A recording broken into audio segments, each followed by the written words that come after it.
Hi, I'm Hanna, and I've been building, managing, and leading teams for almost 2 decades. I've been a speaker, I've been a coach, a consultant, a podcast host, a CEO. I've been helping companies and leaders rethink and evolve their approach to how they ultimately manage, not only themselves, but their career, their business, and the employee experience.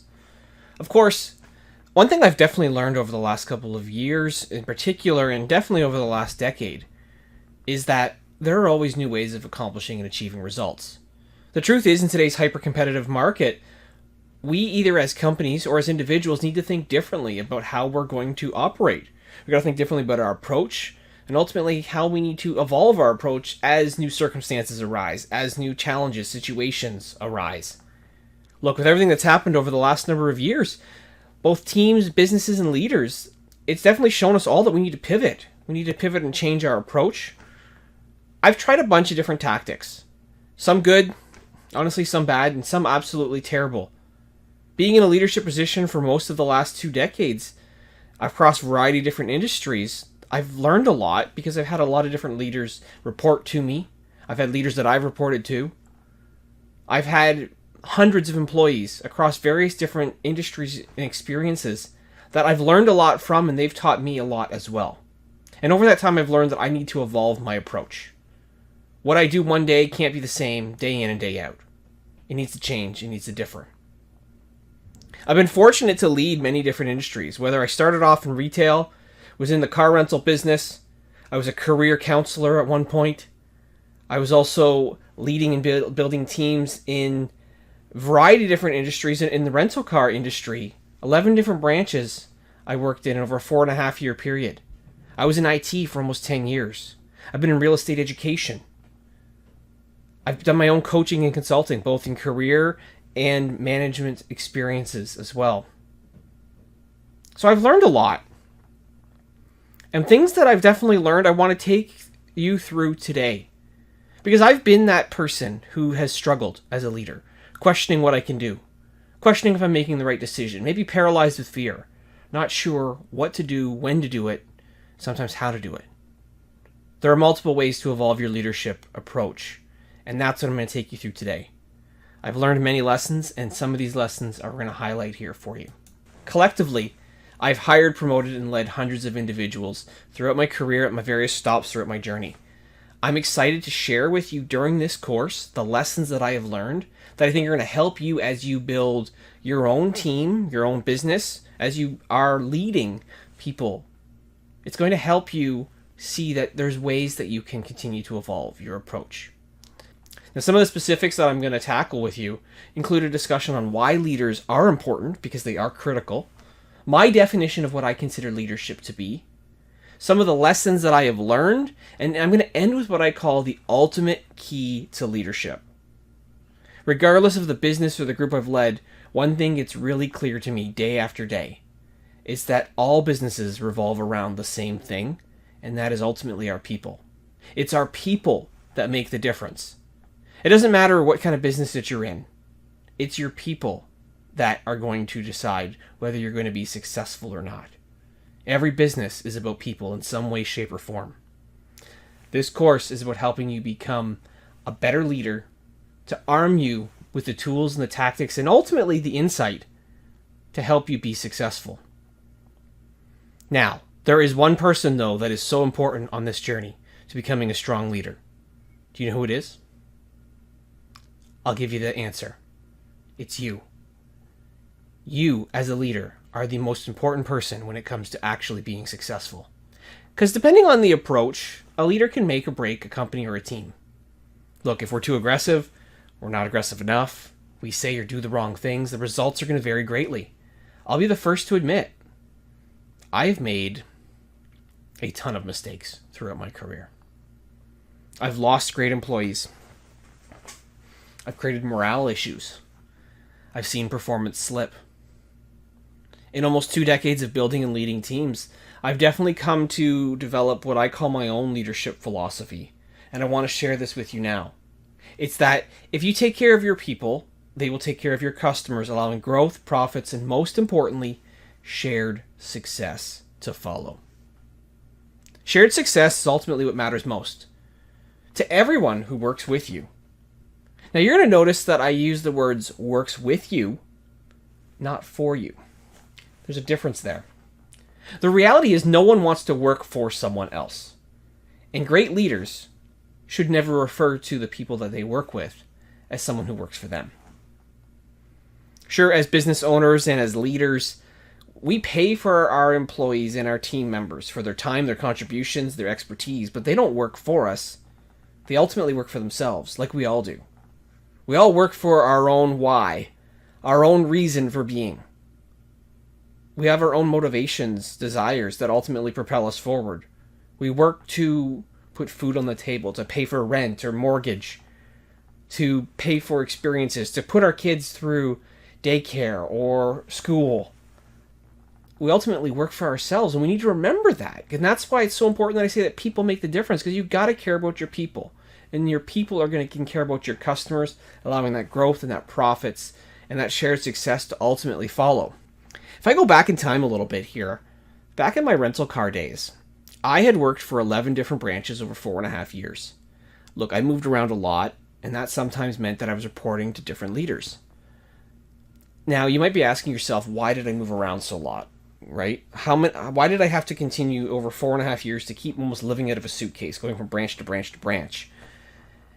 And it was because I became known as the type of guy who, if a branch was struggling in terms of operations, maybe profitability, maybe customer experience, I would go in, I'd fix it, and I'd move on.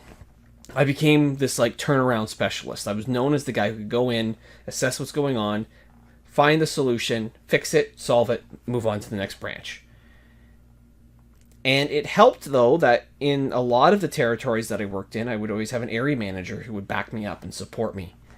They would give me the freedom, the autonomy, the empower me to ultimately make the decisions I needed to make. Now, the last branch I took over when I was in the rental car industry, it was different. The results were different. See, the area manager in that area overall was notoriously known as a micromanager. They didn't trust their people. They actually berated their people in front of customers sometimes. Everybody who worked with them was miserable. They were scared of him. They were fearful. I didn't know what I got myself into when I accepted that promotion to that branch. I saw it like I saw every other branch that I worked at, as an opportunity and a challenge.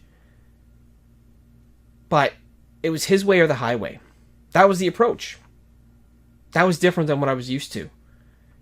What happened is that he didn't honestly believe in workplace flexibility. He would tell people they needed to work whenever required, which meant oftentimes that people in his area were putting in 60 plus hours a week, but only being compensated for 40. So many people quit in his area as well. He got the results, so upper management didn't really care because his area would perform, but people were miserable. They never saw an issue with his style, and plus, honestly, no one wanted to really kind of tell on him because they didn't want to incur his wrath. When there were positive moments, he wouldn't reward success or recognize or appreciate the accomplishments of others. I managed to actually win the inaugural Branch Manager of the Year award. And I was as part of his area. And I didn't get a congratulations. I asked if I could recognize my team, maybe allocate some of the budget to thank the team members who were with me, who helped me get this award. And he told me that I still could have better results. He didn't think that me winning warranted recognizing the team.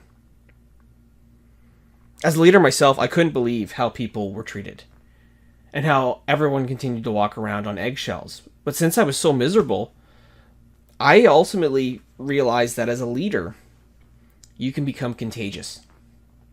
And that's what happened. The people that worked with me became miserable too. One leader's approach had turned me into being such a cynical person. Eventually, it came to a head and I left the organization. That final 6 months with that company in the rental car industry, it tainted my whole perspective. I was frustrated that a leadership style that was so wrong was condoned by others. He crushed the employee experience ultimately with how he operated. And it turned somebody who was really successful in myself to someone who ultimately couldn't wait to get out of there. So I vowed from that moment on, I'm going to treat others better. I didn't want to follow the same mistakes that I had seen. And I said, if I'm going to go from here to another spot ever in a leadership position, I'm going to do things differently. So I came to see that there are 4 core areas of responsibility for leaders that they need to remember. And these are what I call the 4 keys to leading. Ultimately, it's about 1, modeling the way. Forging a path for people and showing them what you are looking for and how they should operate, they can follow your example. Number 2, inspire a shared sense of vision. As a leader, it's your job to look ahead, to plan where does the company or your team go 1, 2, 3, 4, 5, 10 years down the line. But you have to inspire them as well to see that vision, to make it feel like it's a reality, that it's honestly realistic, that they can achieve it. So we have to inspire them. 3, you got to challenge the status quo. Staying the same way, doing the same things over and over again, and ultimately trying to achieve the same results is boring. No one wants that. So you got to challenge the status quo. You got to challenge new ways to ultimately achieve results. And number 4, I also came to realize that you need to empower others to act. It is so critical and important that you don't tell people what to do. You actually give them the tools, the confidence to feel like they can own something, that they can take the ball and they can run with it. That's going to create a better environment for people. So these are what I think are the 4 keys to leading overall. But again, if I kind of recap a little bit with it, it's like leaders need to establish a vision for the team, to unify everyone together. It's not a solo game. We can't just drive forward with our own ideas all the time. Sometimes we have to, right? But not all the time. The key word is that we have to do it with. As leaders need to create a type of environment where people feel, appreciated, part of the process. So involve the team in coming up with ultimately what that vision looks like.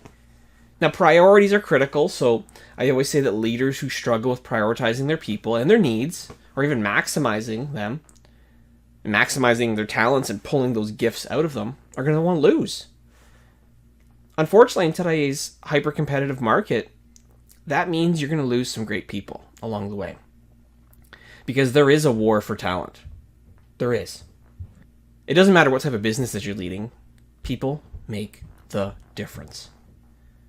When things go well, we need to celebrate. We need to reward success. It's essential. Leaders have to show their appreciation for the work that team members do. Whenever possible, just so we can make sure that we're encouraging the right behaviors. Because that's ultimately what we're supposed to do. Regularly thanking team members for their efforts. For what they've done, for what they do, and what they will do in the future. It's important to appreciate them. So I'll get into some lessons here then that I have learned throughout my career as I've continued to evolve my approach. First is that no one cares as much as you do. If you're running the show, the team, the company, the vision, you're powering the ship forward, no one working with you will ever be as passionate as you are. They might fake it and pretend to care a lot, but the truth is, we're self-serving people, caring about one thing: what's in it for me. As leaders, we sometimes care so much and we unfairly hold other people to a higher expectation that's not realistic. What we expect of ourselves can't be the same as what we expect of others. It's just honestly not fair to do so. At one time in my career, I was so laser focused on goals for my team. I was working at all hours of the night. I put in so much time and effort that I did so because I was just so passionate. But I didn't realize by working all hours of the day, including sending emails and messages at all hours of the day, I started to create a toxic environment for my team. I'd be creating this world where people started being burnt out and they were frustrated because they just felt like they couldn't keep up. I'd get upset because I'm thinking people are not working as hard as me, but then it took me a while to realize that it's all my fault. I failed to set clear expectations moving forward. I was burning people into the ground unknowingly. I didn't think twice about working longer and harder because I knew that's what needed to be put in, but I didn't think that other people don't have the same incentives or motivations as myself. Eventually, it led me to realize that People need to feel like they own something as part of a team or a business. So I started focusing on trying to drive financial incentives and shared equity for team members. Instead of just me being rewarded for the positive success that would come from the team, we all got a piece of the action. It's one way to bridge the gap, and it doesn't always 100% solve the problem, but finding a way to provide some ownership for them is important. So as still, I think it's important to note again that no one's going to care as much as you, and you need to make sure that you know that that's okay. We need to reconcile that with ourselves, that it's okay, that not everyone's going to be passionate about the vision. Not everyone's in it for the long haul. Some people are only in a business or in a team because it's a job. It's a means to an end. It pays the bills. Some people, it's a longer-term career. You can have a mix of both, and that's okay, but no one's ever going to be as passionate about the overall vision as much as you. And you should not expect them to be as passionate as you are if you are the leader, the owner, the entrepreneur that is ultimately driving everything forward. There's nothing wrong with having a mix of both people in your team and in your company. It's just going to depend on the role. Another lesson that I learned, and I think that I've experienced this a lot personally as well, is that people work to live. They don't live to work. With everything that has happened over the last number of years, it's become more important than ever to so many people to have flexibility. Behind leadership, I would argue that based on my experience and the research that I've had, workplace flexibility is probably one of the most important factors for people, even ahead of compensation. I'll admit, I would rather have more time back than I would have money. Because time is the one resource that we can never get back. Once it's gone, it's gone. It's the most precious resource available. And it's also the great equalizer, the one thing that we all share 24 hours a day. I value time more than anything else.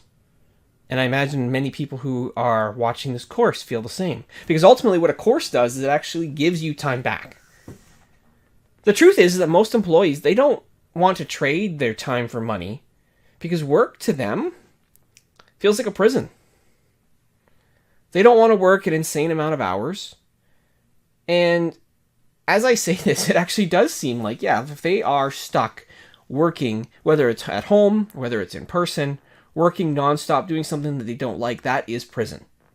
So what ultimately needs to be measured more than just time served is the results. Because if someone can achieve the same level of results in less time, that's what ultimately should matter. So we have to find ways to create an environment where we can be super flexible. Let people work when, where, and how they want to work, when they're most successful. That's going to be important. Now, flexibility and the ability to work where someone can be most successful is what ultimately everybody wants. I know for myself, like, we're all different in terms of our energy levels, our preferences, our personalities, our sleep cycles. So grouping everyone into the same 9-to-5 workday, sure, it's easier, but we need to evolve that approach. Some people are early risers, therefore they're more productive in the morning. Others need more sleep, or they're not morning people. Then they prefer to work in the afternoon or in the evening. There are nighthawks out there who just prefer overnight activity where they have just more energy. So it's ultimately just about becoming more flexible with ultimately what we're doing. So you have to then have conversations with your employees to kind of understand what's their preferences, to determine what kind of structure allows them to work best.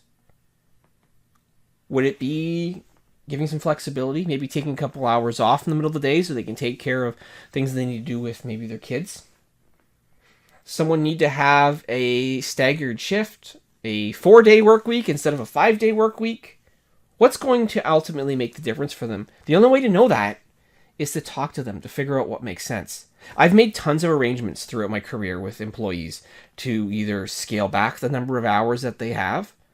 Sometimes for some people, it's they want to work a Sunday instead of a Friday. And we look at the business and like, hey, there's a way to make this work. So figuring out ultimately what's going to matter for you to help you get the results that you need, you got to look at your employees first and realize that your employees, if you can give them a high level of flexibility and feel like you're actually providing them an environment that they want to work in, doesn't feel like a prison, they're going to be happier. How someone works makes a difference in how productive they're going to be. So we have to know what ultimately drives someone to bring their best self.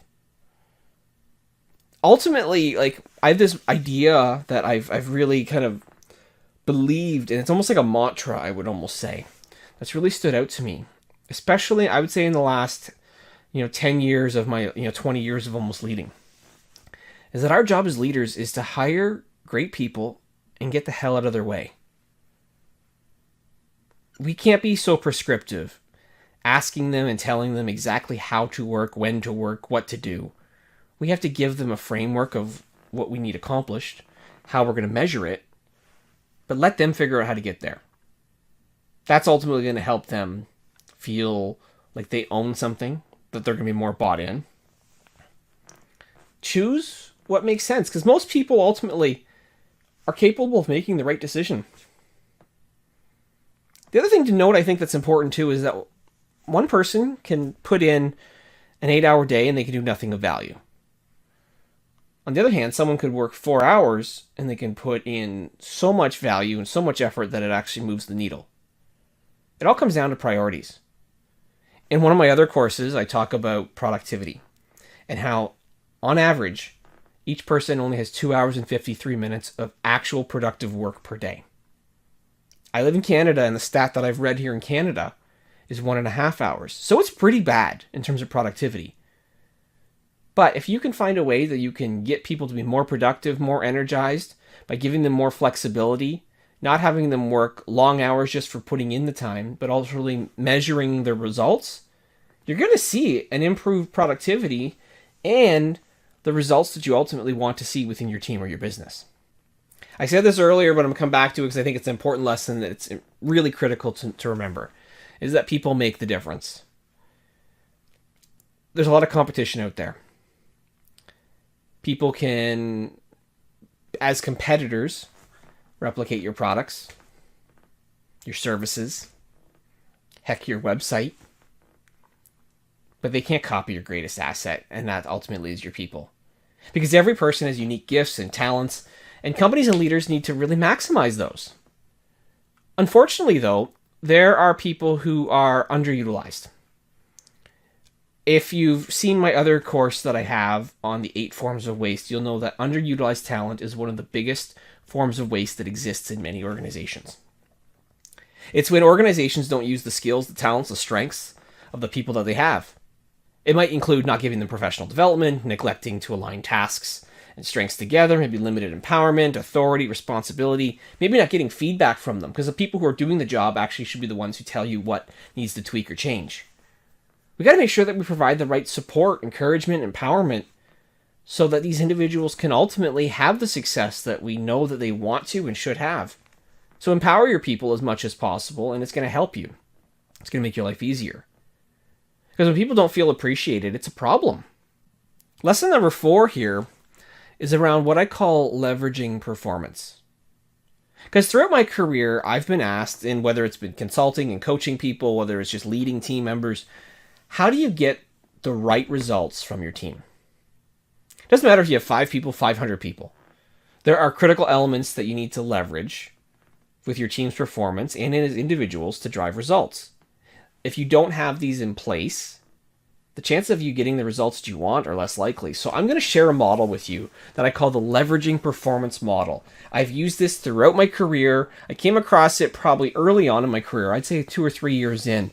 And as I started to learn this model and understand more of it and share it, it really started to click for me and for others that the path to actually getting the results you want are pretty easy. You just need to know if you have these elements in place. So for people and teams to perform to their highest potential, they need the following things in place. They need ability, they need motivation, resources, and direction. If you're missing one of these, you are not going to achieve what you're looking for. All 4 of these have to be in place. Now, let's go through this model here, because this is, again, critical to figuring out how you leverage performance as a leader. Because, again, if one of these is missing, the intended results are going to go off track. First, ability. If you don't have ability, anxiety is going to exist. You could have all the motivation, the resources, the direction in the world, but if you don't got the ability, you're going to feel anxious as a team member, as a team collectively. They'll be worried, they'll be fearful, they'll be hesitant to do their job.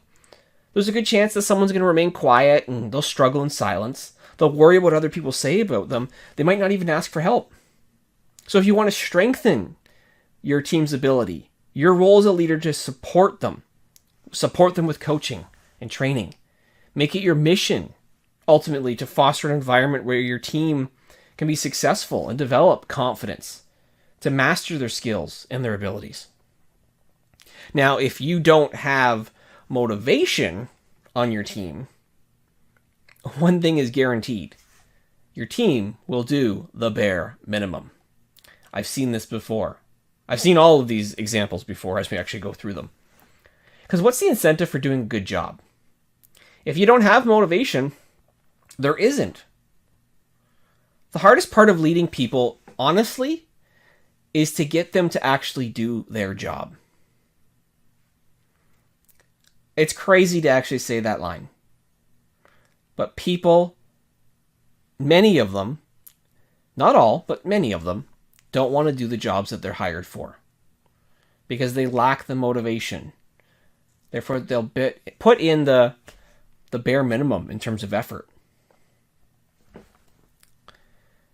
Resources. If you don't have adequate resources, frustration will take over. Now, resources mean different things to different people. But some of the most common ones include, I'd say, access to the right tools, technology, the right processes and support, and people are a form of resource as well, right? You have to have enough people to essentially be able to do the job effectively well. So whenever someone feels like they don't have the right resources, they're going to also start to feel some stress, and then they grow bitter, and then they go frustrated. It's all emotional. So as a leader, your job is to know, okay, what resources are required, and how do you proactively ensure that you get those for the team? So you got to solicit feedback from the team. Be the type of leader who's ultimately in there in the trenches with them, trying to help them. Maybe you can help them anticipate what they're going to need in terms of people, process, tools, technology, to help them avoid being frustrated. Now, again, you could have all the ability, the motivation, the resources in the world, but if you don't give them clear direction, it's going to lead to them misfiring. What does that mean? Well, it means that people go down paths that we don't want them to go. As a leader, you're accountable for providing the direction for your team. You got to do what's ultimately essential. But you got to help them know what they're going to do, why they're going to do it. You have to then be able to communicate what's the priorities that we need to focus on. I've seen teams who are so talented ultimately led astray because they didn't have the right direction or the plan to succeed. So do yourself a favor. Make sure that your team knows the plan and they know what's important. Always revisit the plan. Even if the plan changes, make sure that you're clear about your communication. So again, if you bring all these 4 elements together, ability, motivation, resources, direction, you're going to successfully be able to leverage the performance of individuals and of team members. But if one of these is missing, it leads you down a different path. It takes you down those consequences that I just shared. The reality is that being successful in running a business or a team comes down to nailing these core 4 areas. And that's why I consider it one of the most important lessons that I've ever learned throughout my career. We don't always need to hire bodies just to throw at problems in our businesses. We often think that we do. We just need to get better in these 4 core areas, and that's going to make a world of difference. But it's going to come down to communicating with them and ultimately being transparent. So it comes down then to being transparent and communicating. Then we have to talk about communication. As a leader, you should be talking to everyone. Between employees, other team members, colleagues, customers, there are many conversations that happen. But I'm a big believer that in business, all the problems that we have are because of a breakdown in communication. Now, I might be biased in saying that because my education, my university degree is business communications. So I really firmly believe in the power of communication. But I want to share with you 4 types of conversations that you need to know more about as a leader that are going to help you improve communication both personally and professionally. First, you have the right conversation with the wrong person. That's what I like to call procrastination. No one, myself included, likes confrontation. No one wants to deal with conflict, but we're sometimes guilty of avoiding it, sometimes unintentionally too. So when it comes to the conversations that we have, procrastination is a big problem. It happens when you have the right conversation with the wrong person. We know what we need to say. Instead of saying to the person that we should, we choose to say to someone else. And we avoid that conversation, putting it off to later. That's procrastination. That's one type of conversation that we probably don't want to have, and we shouldn't have. The next, you have the wrong conversation with the wrong person. I call this whining. Or as I have here on the slide, bitching, moaning, and whining. Because there are going to be times that, where the wrong conversation happens with the wrong person. And you maybe vent to the wrong person, or you complain about something that you shouldn't to the wrong person. This happens quite easily and honestly can bite you if you're not careful. But don't whine to someone, because it's never going to work out well. These conversations always result in some sort of fallout in some way, but it's also just a waste of time. The next type of conversation is the wrong conversation with the right person. It's called a missed opportunity. You ever had this? Where you feel like you're going to pull someone in, you're going to talk to them about some situation. For whatever reason, you just don't do it. Maybe you get scared, maybe you get nervous, maybe you get sidetracked. And then after that conversation ends, you're like, oh, I probably should have said this or that. Happens all the time. When you hold back and you circle around an issue, avoiding the conversation, it does no one any good. Sometimes both people circle around issues without actually addressing it. They just need someone to actually take that uncomfortable action. Be that person who takes that action. Because then it leads to the next type of conversation, which is the one conversation we need to have more of. The right conversation with the right person. It's what's needed. As a leader, you're going to have tons of conversations. If you always make sure it's the right one with the right people, it's going to serve you better than anything else you can ever do. It's what's needed. It saves you time. When it saves you time, it saves you money, makes you more productive, more effective. You're going to achieve the results that you ultimately want if you have the right conversation with the right person. Look, nothing good ever comes from avoiding conversations that you need to have. So whether it's members of your team, could be colleagues, could be superiors, could be a founder, owner, CEO, could be with customers. Have the right conversation with the right person, or you run the risk of having issues. Because again, I said, all issues that happen in business are communication issues. Every business is about people. People communicate, both verbally and non-verbally. Got to nail the communication if you want to continue to evolve your leadership and your approach. So here's the final lesson that I have learned, and I call this the key to leadership. Because there are 26 letters in the alphabet.